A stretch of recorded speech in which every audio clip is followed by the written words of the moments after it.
Hello and welcome back to the Byzantines. Apologies the video was going out a bit late, you're probably a bit sick of me saying that, but tomorrow's a weekend, so hopefully it'll be out on time for tomorrow's episode. Hopefully. Anyway, in between episodes, I've discovered something interesting. Well, the comments prompted me to look, so I'll give them credit. If we have a look at Mesopotamia here, you'll see that they are a conqueror, which we already knew. We knew they were a conqueror.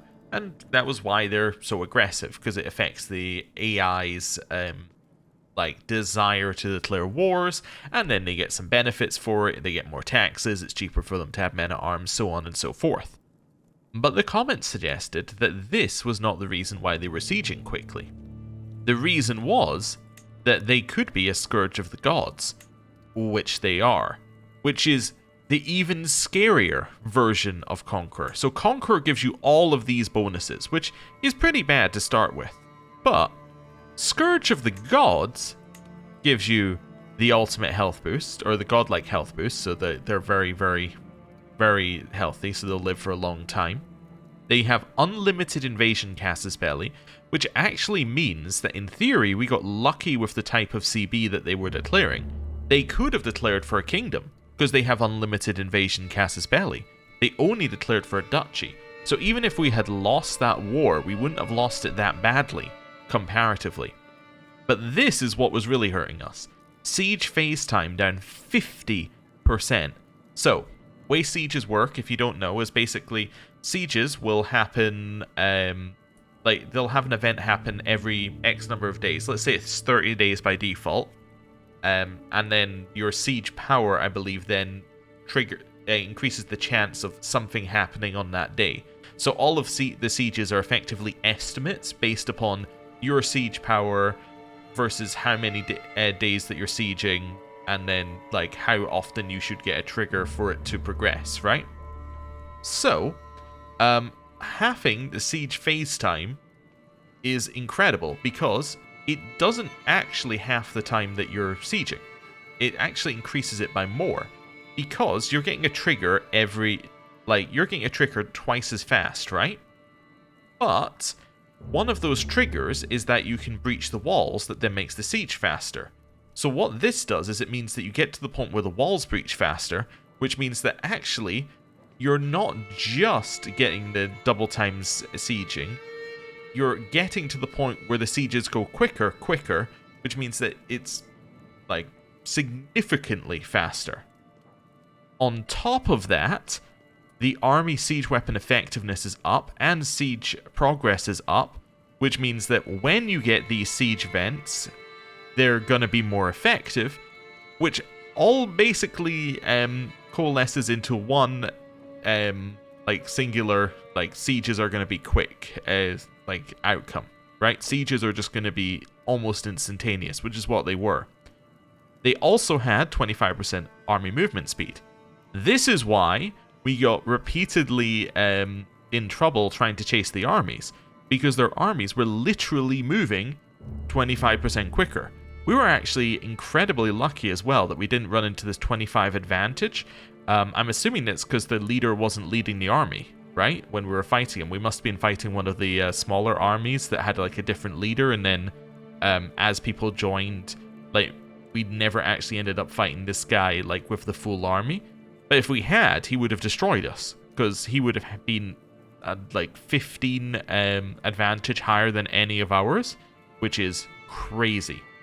I think advantage is 5% per advantage or above the enemy or something like that. Anyway, and yeah, he's got a whole bunch of other bonuses in here.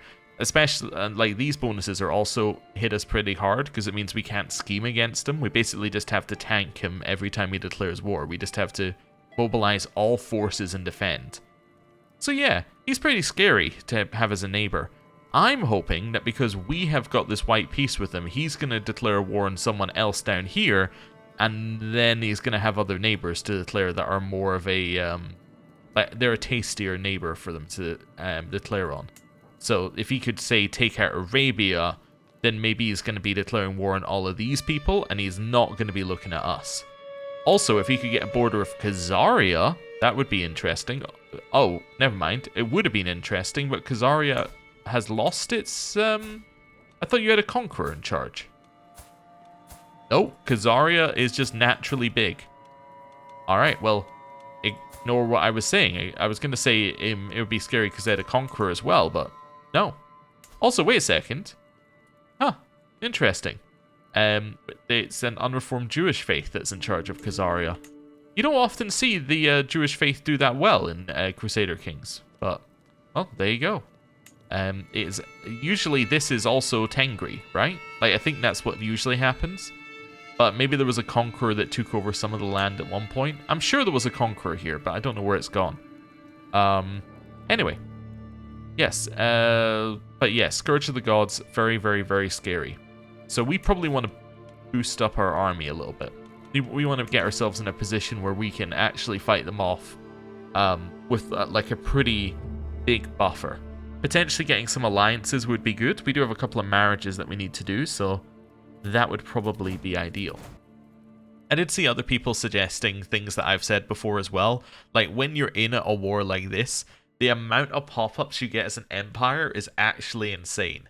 It is crazy how, like, it's just like, here's a pop-up about your child, you know, putting on some clothes, and you're like, yeah, I know why you're doing it, but maybe I could delegate that to someone while I'm busy. Anyway, we have a little bit of disease here, which is fine. We don't need to isolate the capital. That's not. I think the chance of it reaching us is very slim, right? Yeah, it's not even going to get to our capital currently, and it's a minor disease even if it does. So, yeah, I think we'll be fine. Although I don't know. My court must be in my capital, right? Yeah, my court must be in my capital. I was wondering if my court was potentially at my estate, but no, I would think it's in our capital. So yeah, we'll be all right. Let's work our way through this list. So, first, Lucky Rabbit's paw needs repaired. Sure. Okay, that was straightforward. Second, we have low county control here. Is county control going up here? No, it's going down by 0.04. Okay, so that's over here. You're still improving control in Byzantium, right? Yeah, so I need to work on... Yeah, I don't know. I think I'm going to have to leave this one then. But 6 years of lowered control. Although 6 years is only 0.24, which is not that bad. Yeah, I think I prefer this one going up, because look how much tax we're getting from Byzantium now. We're getting 36, which is actually just nuts. Theodosian walls are insane as a holding bonus, because you get the plus 10 tax, and it then gives you plus 15% tax. Actually, wait, does it also give plus 30? Wait a second. Where's it giving plus 30 from? This says it's giving plus 15 and plus 30. But it should only be giving plus 15. That's, oh no, there we go. This county, 30% holding taxes. I was missing it. Wow, so it gets the bonus for the holdings in the duchy, and the bonus for itself. That is actually insane. So it gets 45% up immediately. We're adding 42% onto that. Development adds 15. And we get 50% from governor efficiency. Yeah. It is very nuts. Yeah, that's absolutely crazy. In fact, that means that we should just invest into this 100% of the time. Like, we should put every penny we have into Byzantium, Constantinople, because, I mean, the return is incredible. Because if we were to, say, buy the upgrade to this, we get 0.2 per month, but we're getting 0.2, where are we? Plus all the benefits. So it gets multiplied. So in terms of like a building that we could build, it's gonna be like the most valuable one we could ever build. It might even be worth getting rid of things as well that are just like this, which are like station heavy cav. It might be worth getting rid of that and replacing it with something like a manor house, which is just pure tax. Oh, interesting. I wanted to see the manor house upgrade, but it shows you walls and tower. That's a bug. Huh. Never seen one of those before. Right, let's go. I know how to find something. I just need to find a holding that has a space that's like a castle. There we go. Right. So I can't build a manor house here because it's not eligible to have a manor house built here. So what's the conditions for a manor house? I have no idea what the conditions for a manor house are. Maybe it's the terrain. Maybe it has to be farmlands. So looking for somewhere that's maybe plains? No, but this doesn't have any spare things. This one's plains. Can I build a manor house here? Nope. Okay. Let's open the terrain map mode, which I never use, but that's okay. Control G. So I'm looking for red. Okay. Looking for red, which has space to build in. Ah, there we go, manor house. That works as well. Okay, so like the higher levels of this just get you even more tax. Yeah, so like this would be effectively like over 7 tax for a building, which is very, very good. Given some holdings don't really make that much. Although that's like end game stuff. What else could we build here? Like farms and fields, I think also has a... It's not going to show me... It's going to show me the wrong one. Farms and fields also has a thing. Let me guess. So farms and fields are only buildable in farmland, probably. There we go. Right. It also has increased holding taxes, which would be great because you have such a high base as well on it. Yeah, like even though it's only 2%, it's 2% of a very high number. So you end up getting a reasonable return for that. So yeah, it is probably worth changing this building. It obviously isn't ours forever, so we're not... Oh, this one also just gives you flat holding taxes, I forgot. Okay, I know you can build blacksmiths anywhere, so let's just try and find a building that's not full. Oh, there was one over here, right? There we go. Blacksmith. Yeah. So this one gives you 32% at max level. So you would be getting 32% of your very high number. So effectively you get an extra third taxes. Which, you know, it's probably worth it. Anyway. Right, enough talking about Constantinople. Let's maybe get some family members married. So we had 2 family members who came of age since we last checked, which is Narcissus and Valeria. Leon is likely our heir. He is currently being educated by Gregorius. That's fine. Although, he is craven, impatient, and shy. What a horrible combo. Well, just like a truly awful set of things. Are you... Wait, is his educator craven? He is. He's not shy, though, or impatient. But, wow. Okay. So maybe we skip Leon. Maybe we look at Adrianos as our next one. He is born in the purple, which is quite a nice thing as well. It's a nice little bonus. Yeah. Who's educating you? Nobody. Ah, well, we will educate you for now.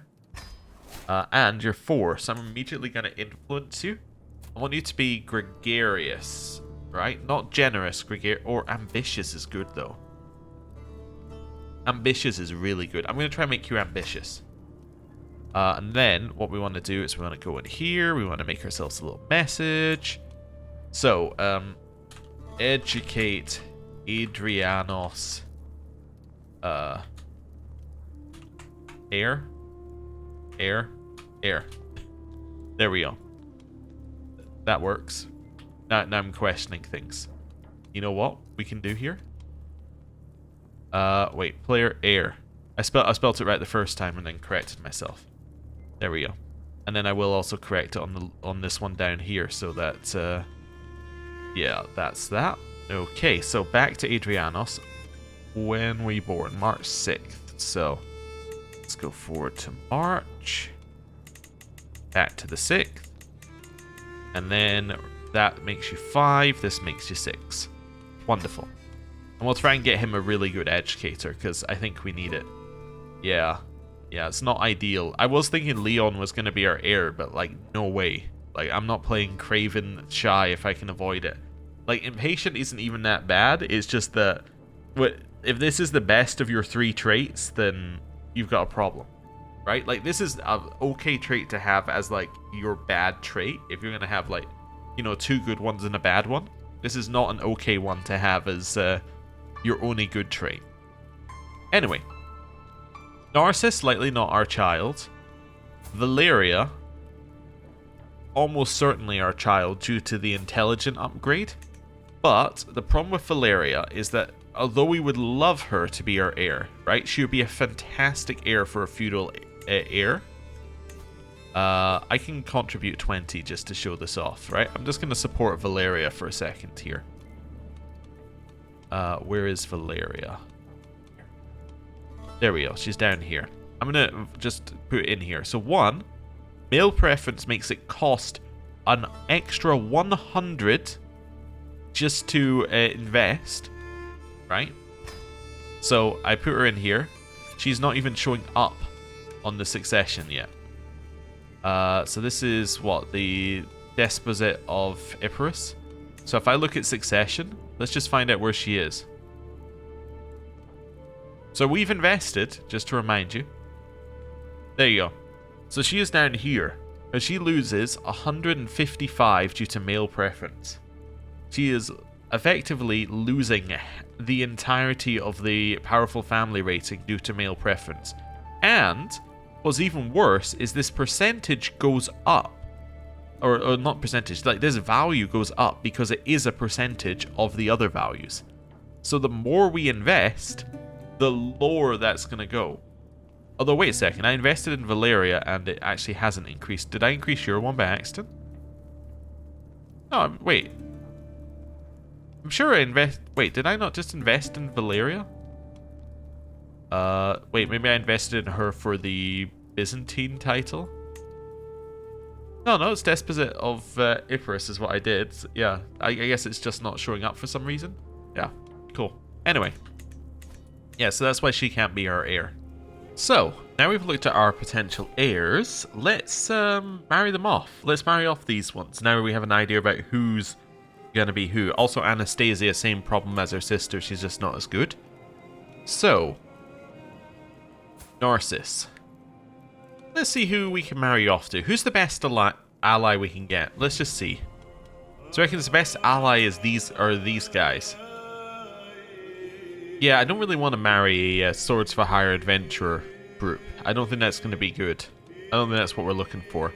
Let's do a little sorting, actually. Let's do a little bit of this, because it's not giving me anyone immediately that I'm like, that's fantastic. So let's just put a max age on it. Let's say, what, you're 18? There's max age... Actually, it doesn't matter. Let's do age difference 10, right? So at most, they can be 10 years away from him. Health, we might as well say healthy. That does eliminate a few characters, which is nice.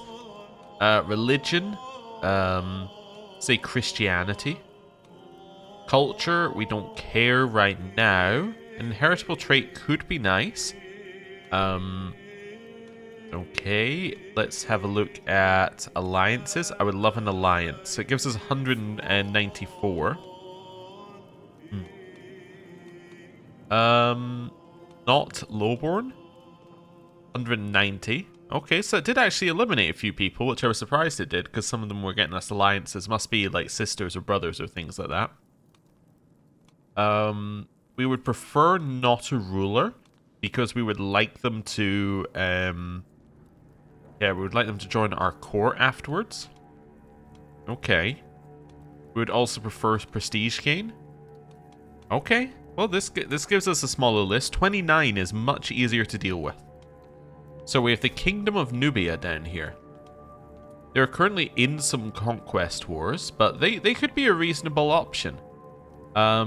They shouldn't be conflicting with us too often, as in, like, we're not going to be too annoyed about who they're declaring war on, and we're not going to be too... And, like, we're not going to be trying to declare war on the same people at any point. Unless we go after Alexandria, which isn't currently in my plans, so that's okay. They're not close enough to be attacked by Mesopotamia. They're kind of the big fish in their area, which is quite nice. They are currently attacking these guys, though. The problem with them currently attacking these guys is that means they would call us into that war. Why are you attacking those guys? Wait a second. This doesn't make any sense. You have 3,400 troops, and you have an ally who has 600 troops. You're attacking somebody. Oh no, you're you're defending. Oh. Yeah, now it makes a lot more sense. Yeah. So there's 7,100 on the other side versus your 3,400 plus your 2,000. Uh-huh. Yeah, so they would call us into that war. So if we want to join that war, we can get this alliance. If we don't, we can skip it. Okay, what are other options? We would prefer someone up here. The reason we prefer someone in this area is because they're not going to declare us wars as often, and they're not going to declare. They're not going to pull us into the wars. So, Slavonia. So this is a vassal of the Holy Roman Empire.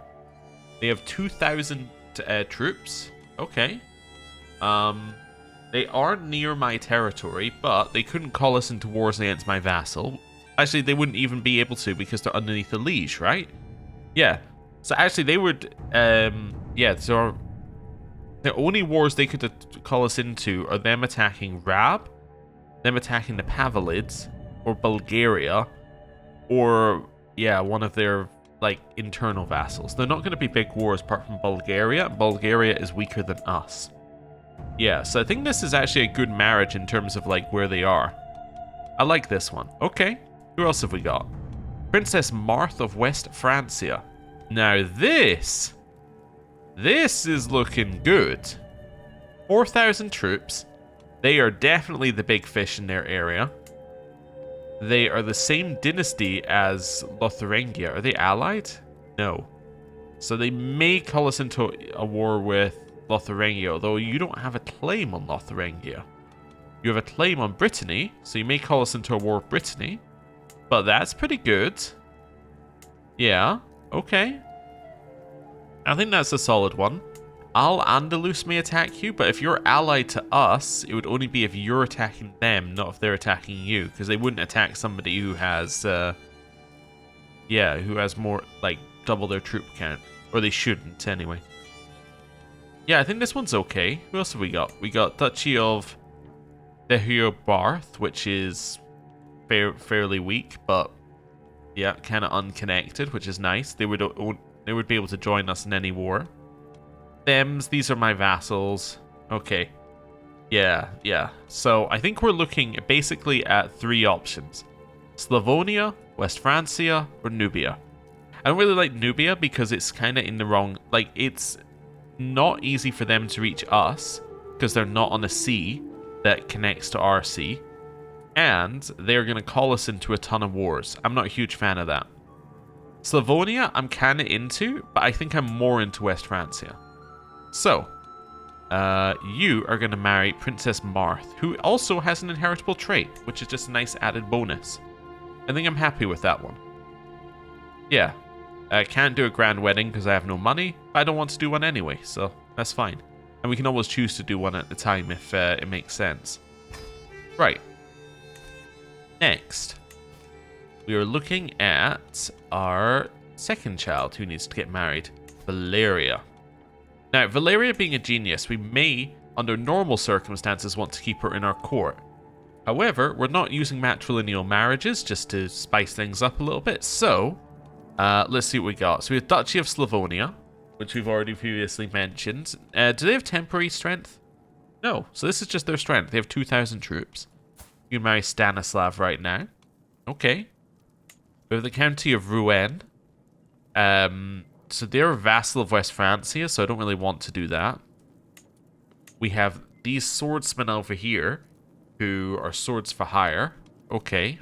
Swords for hire. Yeah, and then there's Ulm.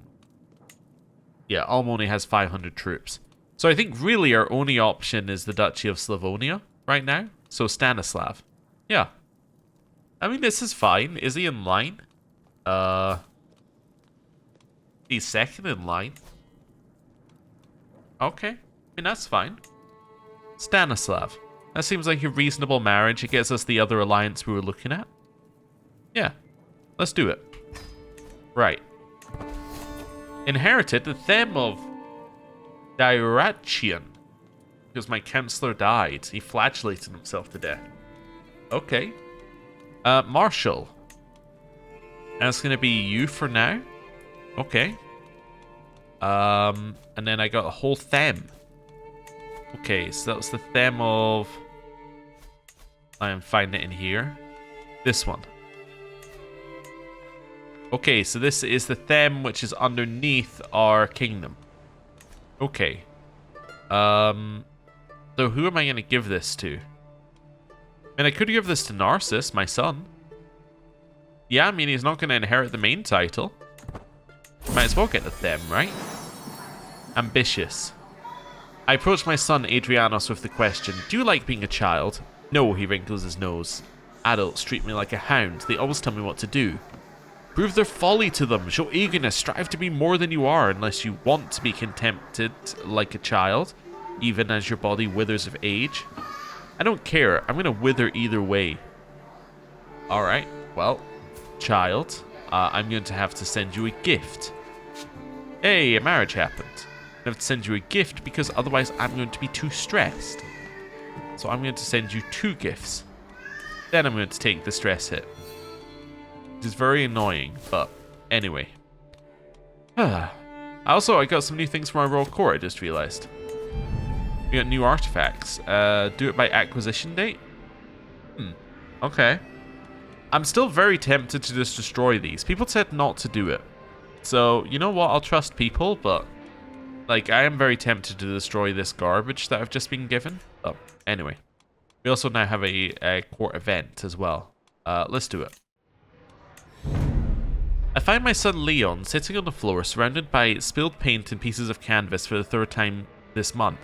My courtiers whisper about him being an artistic genius in the making, but servants complain about scrubbing the floors free of the paint in wake of his inspirations.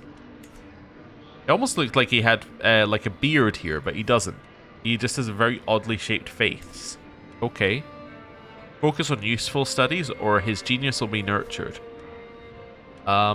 I mean, like, honestly, your genius can be nurtured, I guess. That'll be fine. We're not too worried about you. Right. Carry on. Alliance has been formed with King Louis IV. Our stress level dropped due to us spending money previously.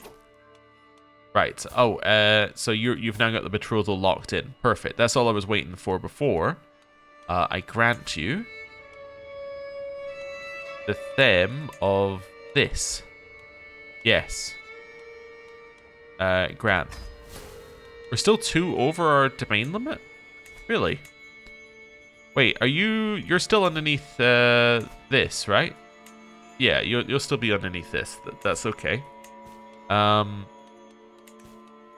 Okay, wait, did I give away more than I meant to there? It implies that I have a men-at-arms that's unstationed. Was I stationing them there? Hopefully I didn't give away more than I thought I was giving away. Let's take you over there for now. Okay, that's fine. Low controlling counties, that's fine.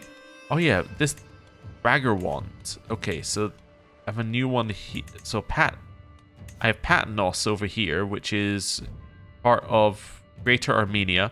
It's always weird how it recalculates it when you hover over things, so you're very confused about what's happening and thinking the game is unpaused. So this should be part of Greater Armenia. You probably desire it. Yeah, so, like, I'm going to grant you the thing that is yours. Yeah, okay, that's fine. And that's all the holdings that I'm now holding on to. That's okay. I don't need you pinned anymore. You know what? Let's pin our heir. You're going to be our heir. So let's just pin you for now. Right. Wonderful. Okay. Yeah. I think we're good to unpause a second or two here. Hey, we have converted the faith in Byzantium. So it is now Orthodox again. Wonderful. Which actually gets us, I assume, the Holy Site bonus for it, right? Cultural fascination progress. Nice. Okay. Just seeing what our other options are here. Like, some of these are pretty good. Yeah. Okay. Cool. Anyway. Neighboring ruler won war. So your neighboring ruler has won against my cousin Marcos in the holy war for the Sheikdom of Cairo. Oh. He declared for Cairo? Okay. Pay ransom. Yeah, you can have that person who's in my prison. That's fine. Do I have anyone in my prison still? Oh yeah, I have Nizam. Nizam? I cannot execute you because it would make me too stressed. Nizam? I am simply going to gain a hook and convert you, and then you may be on your way. Right. There we go. We have sent him away. Wonderful. That's fine. Demand payments, but it would make me stressed, because I gain 66 stress for demanding the payment, which is more than I can cope with, so... Yeah, I think we're probably good to unpause for a second. We probably want to make our stress hit 0 before we do anything crazy. So, yeah, let's see if we can do that. Also, our wife is with child again. Alright. Well, potentially another heir. As I slid between the sheets to join Melissa, I was horrified to find oozing blisters on her most private parts. How could she bring such a disgusting affliction to her bed? I can say, get out of my bed, you treacherous queen. Why is it... wait, treacherous queen? Queen? Now I'm just like, wait a second, am I being stupid? Let's load up a dictionary and see. Quen? An impudent or badly behaved girl or woman, a prostitute. Oh. Quen is sometimes confused with queen. Well, I could see why. It's because they're very similarly spelt. Alright. Alright. I thought it was a typo. Turns out it's a new word. It's a learning experience. Rejected from the marriage bed and loses opinion of me. And she gains lover's pox. So yeah, I think I'm just going to say, be gone. Okay, I've received this person. Hello. He's come to give me renown. Wonderful. Automatoi, check control. Okay, me. Let's see. Hey, control is going up over here. Okay. Yeah. I mean, it's not great, but it's looking a little better. Okay, we still need to do that a little bit more. I shouldn't have clicked away the message, because I bet I could have told it to reappear. Let's say, I say discard. Yeah, do another one. 1, 2, 3. Let's just do that. Check. Control. Oh, that whole window moves together, huh? That's weird. Automatoi. Cool. Well, we'll check back in. Yeah, I was kind of hoping that our guy would be done by then, but we've still got another 5 months left in it. Once he's done, I'll try and remember to stick him over here. If not, I'll do it in 3 years when the pop-up appears. Right. Carry on then. Right, this is all fine. Hey, we have some money. We can potentially give some money to you. Nope. Nope, cannot give any money to you. To my son Leon, I shall give you some money to lower my stress level. What's this? A hunt? Where? Where is this hunt? No, I don't want to go there. That seems like a little bit far away. I do want to do a chariot race. We should do one at some point. Yeah, we definitely should do one. But we'll see. Powerful boar of Lydia. Nope, I'm not going to go hunting a boar. That is not really my thing right now anyway. Right, neighboring ruler won war. Mesopotamia has won against Kimik for Kurdistan, which is this bit of land right there. Yeah, how long is our truce with them? Probably not as long as I want it to be, right? It's still 5 years. Okay, well it's 4 years now, but yeah. Okay. Great pox, even worse. What Melissa insisted was nothing more than blisters has finally shown its true face, a red rash spreading all over her skin, a sure sign of the great pox. Oh dear. My ailing wife. What are we going to do with my wife here? The murk of the room is pushed back somewhat by the sputtering flames. On the physician's table lies Melissa, the rigid form with scared anticipation. It is time to decide how to treat Melissa's great pox. We will let our wife decide for now. Adventurer landed. Alright, I don't think they're going to have their land for very long, but you know, that's cool. Hold court. We could do that. We could definitely do that. I just want to see our powerful families list again. Ours is at 610 now? That's insane. Okay, I bet if we ever stop being in power, we will immediately be a dominant family now, but anyway. Let's have a look at holding court. The enemy within. Something must be done about that Lombard outsider. I have quite enough of Magistrate Waldepert and his ridiculous customs. I mean, have you seen how those savages eat? It is time for your foreign subjects to adopt the mores of their betters. Our nobility must be Greek. There's much you could learn from other traditions. Oh, it's a land of many people. I'm going to say there's much you could learn from other traditions. 10% chance, or sorry, 94% chance I'm getting 10% cultural acceptance, which we definitely want. We got it. Fantastic. Child of the court. I am faced with Batul, Arislandid, sad eyes which grow larger and more pitiful as his mother, and Thausa gently ushers him towards my throne. Basilius, this boy has been at Maria's court with no one to watch over him since the death of his dear papa. Please look to his future. Okay. I'm going to check here. Is his dad dead? Yes. Okay. Okay. This event at least makes a little bit more sense now. For a long while, this event was triggering, and it was like, this child has had no one to look after him since the death of his poor mama. And then you look at it and you'd be like, wait a second. That's like, it's the mother who brought the event to us. And you just go, that doesn't make any sense. But anyway. Yes, Georgia can look after your child for you. Celebrating another culture. My lord, I have a brilliant idea. How about we host a fair, or perhaps even a festival, for the common folk to expose them to one of the different cultures in our beautiful kingdom? Amir explains his idea further, until he realizes he's dangerously close to over-explaining it. It'll cost money, but I'm sure it'll help foster a more positive relationship between our people. Okay. So we could do that. That gives cultural acceptance. So it's doing... I'm just trying to figure out why it's doing this because we have a vassal of that culture. Yes, there's not really anything we can do to get more of these events, because it's only really giving them because we have vassals of the culture, which is why we got the Lombard one previously.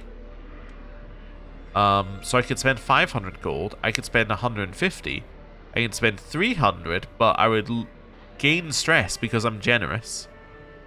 Or I cannot spend resources on this, which is not stressful. Alright, sure. And our legitimacy goes up to ordained after this. Nice. Okay. So we are now at max legitimacy, which gives you a ton of little bonuses. Lovely. Right. That's all fine. Divine right? What is divine right? Divine right. Oh, it must be get max legitimacy. I'm sure I must have got this before. Divine right. Any idea where divine right is in this list? I must have had. Oh, there we go. Reach the maximum level of legitimacy. Yeah, I must have got that before. It must be back to the state where it tells you about these every single time. Anyway, that's fine. New acquisitions. During the daily management of my realm, I have learned of several different opportunities I can pursue. Each opportunity has great potential, but realistically I can only pursue one of them. Must determine what would ultimately give me the most value. A tome? I can get weak hook on this person, which I could turn into money, but it will cost me stress. Or I can get 500 gold. I'm going to grab 500 gold. You might be like, wait a second, is that not going to stress you out? Yeah, it is going to stress me out. But here's the thing. Leon really needs a gift. There we go. So now I've already made back my stress. And I still have 500 gold. And I'm going to give out more of this as well.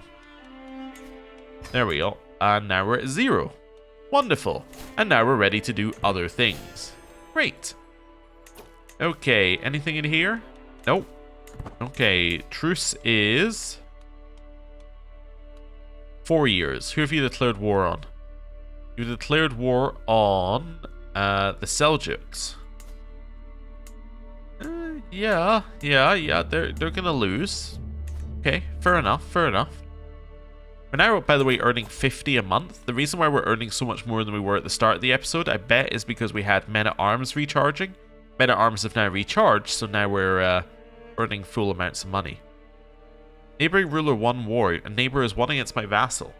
That happens quite a lot. Yeah. Oh, did I give my troops back? Yes I did. Okay. I must do that automatically. Let's get some more Them of Epirus armies here. We could get ourselves some cataphracts, just to have them.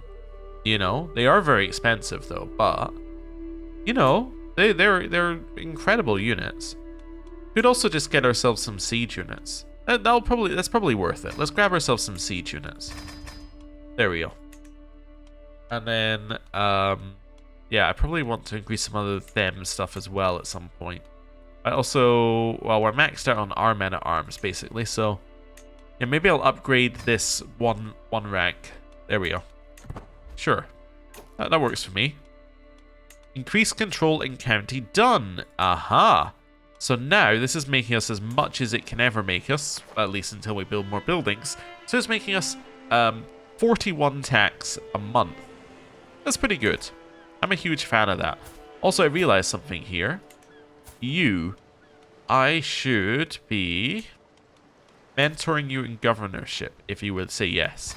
Because you are now a governor, and instead of getting minus 24, you could get like a reasonable amount. That'd be good. Also, I just realized, consequences of my actions, he's now allied to Louis IV of West Francia as well. That's interesting. Oh, also, yeah, what type of thing are you? I have to wait a second before finding out. There we go. What type of governorship are you? Yeah, improved development is fine. Them administration was what I was thinking. So he is balanced. Yeah, we could potentially switch him over to slight civilian, because this is in our territory, right? Like our kingdom. So, yeah, that could end up being very good for us, potentially. How many men-at-arms do you have? Like, not a lot. Yeah, this could definitely be worth it. Now, it'll give you bonuses based on stewardship, which it's not great, but you know what? I think I'm going to get you civilian administration for now. Let's do that. Means he's only minus 20, and it means he's going to get more taxes to us, and he should then increase development growth over here, which is close to our main counties, so it's going to raise development into this area, which will be great. Okay. Vassal released from prison. That's good. Huge fan of that. Neighboring ruler won war. Your neighbor won against your vassal in the holy war for the Duchy of Edessa. Our vassals are trying desperately to expand. Failing, but they are trying. Porphyric patronage. The ebb of coin is at low tide, and it is harder and harder to find the funds necessary for my plans, let alone the smooth running of the Byzantine Empire. After many not-so-subtle hints at the benefits of well-placed patronage and uncomfortable necessities, my steward, Kaki, at last speaks plainly. Great Basilius, while wearing the purpura is an imperial prerogative, it is not unknown for such rights to be leased to committed subjects. Ah, so they can wear purple. A right usually reserved for the emperor alone. Okay. I give it to my friend. I can give it to Leon. Our vassal is about to die. Or I can say purple cannot be bought. Purple cannot be bought. It's the principle of the thing. Yeah, we can't just give it away. My son Thomas has been born. He's a genius.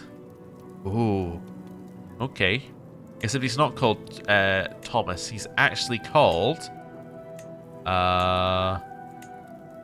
It's actually called Nicolaus. No, he can't be called Nicolaus. That was the name of my rival. He's actually called Samuel. Okay. Cool. And then we're going to educate you with us if I can. Wait, who are we educating currently?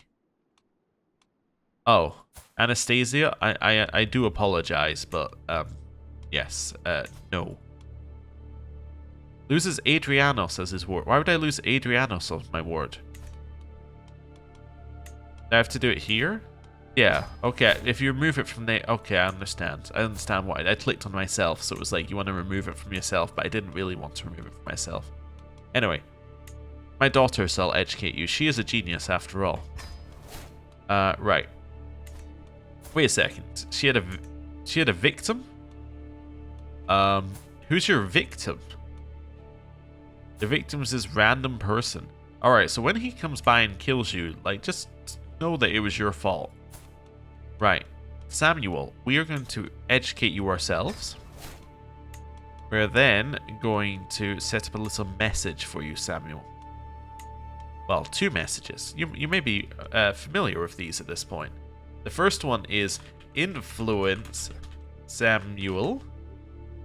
And we are going to do that when? So that's going to be 1, 2, 3, 4. Wonderful. Apply changes. Then we do the same thing again. So, educate Samuel. And we're going to go forward, back 3. And that's 1, 2, 3, 4, 5, 6. Wonderful. Apply changes. Perfect. So we've now got him as a potential heir as well. So 2 potential heirs on the lower side of our like children. Okay. Now, there is also a high possibility this isn't our son and it was our wife cheating on us, but hear me out. He is a genius and born in the purple, so maybe we can ignore things like that, potentially. I don't know. It could work in our favor. Right. That's fine. Cool. Oh, you know what I didn't do? I knew there was something I didn't do. Increase control over here after saying I should increase control over here. Yeah, let's try and help you out on your capital. Let's try and get rid of some of these negative control things that you've got sitting here. So now, I assume that we're doing it and he's doing it. Yeah, so we're both trying to improve control in this county, which means that we've both got a chance of getting rid of these bonuses. And if we, or these negatives, if we can get rid of them, then we can kind of fix that piece of terrain, which would be good. Anyway, I'm going to end the episode here. Thank you very much for watching, and I'll see you next time. Goodbye.